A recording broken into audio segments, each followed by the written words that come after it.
ओम श्री सद्गुरुदेव भगवान की जय। मेरे गुरु के प्यारों, गुरु भक्तों, आप सबको दिवाली की ढेर सारी शुभकामनाएं। आप सब मौज में होंगे, खुशी में होंगे, दिवाली बहुत धूमधाम से मना रहे होंगे। ऐसी प्रभु से, गुरु भगवान से प्रार्थना। मित्रों, आज का विषय ऐसा है कि दिवाली के पहले जो धनतेरस आता है, उस धनतेरस को लोग जाके धन खरीदते हैं, गहना या ऐसा चांदी सोना सब खरीदते। लेकिन जो धन्वंतरी भगवान थे वो आयुर्वेद के भगवान है, वो अमृत लेकर अवतरित हुए थे। जब समुद्र मंथन हुआ था तो उसमें धन्वंतरी भगवान का पहले अवतरण हुआ, जो अमृत लेके बाहर आए। उसके बाद से दूसरे या तीसरे दिन माता लक्ष्मी का प्राकट्य हुआ। और भी बहुत सारे 14 रत्न कुछ बताए जाते हैं कि समुद्र मंथन में निकले थे।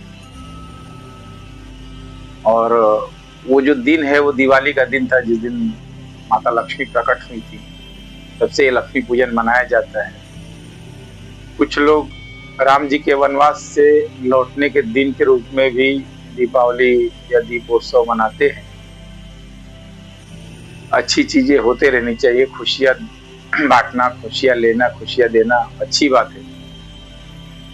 लेकिन ये जो समुद्र मंथन है, ये नित्य प्रति दिन हमारे अंदर भी होते रहना चाहिए। मित्रों, जब हम आध्यात्मिक सफर में नए नए शुरुआत हमारी होती है और हम नए नए उसमें जुड़ते हैं, किसी गुरु के आश्रम में या किसी गुरु के सानिध्य में जब हम जुड़ जाते हैं, तो गुरु हमें जो नाम देते हैं, जो जप देते हैं, जो मंत्र देते हैं, उनका हम जब साधन भजन करते हैं तो भावना रूपी सागर में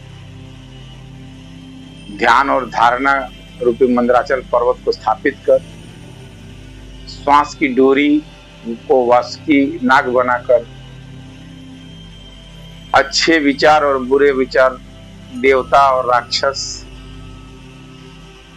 दोनों तरफ से इसे खींचते हैं और इस भवसागर का मंथन करते हैं। तो जो सर्वप्रथम इसमें से निकल के आता है, जो सर्वप्रथम इसमें से अनुभव निकल के आता है, समुद्र मंथन में सर्वप्रथम कालकूट विष निकला था।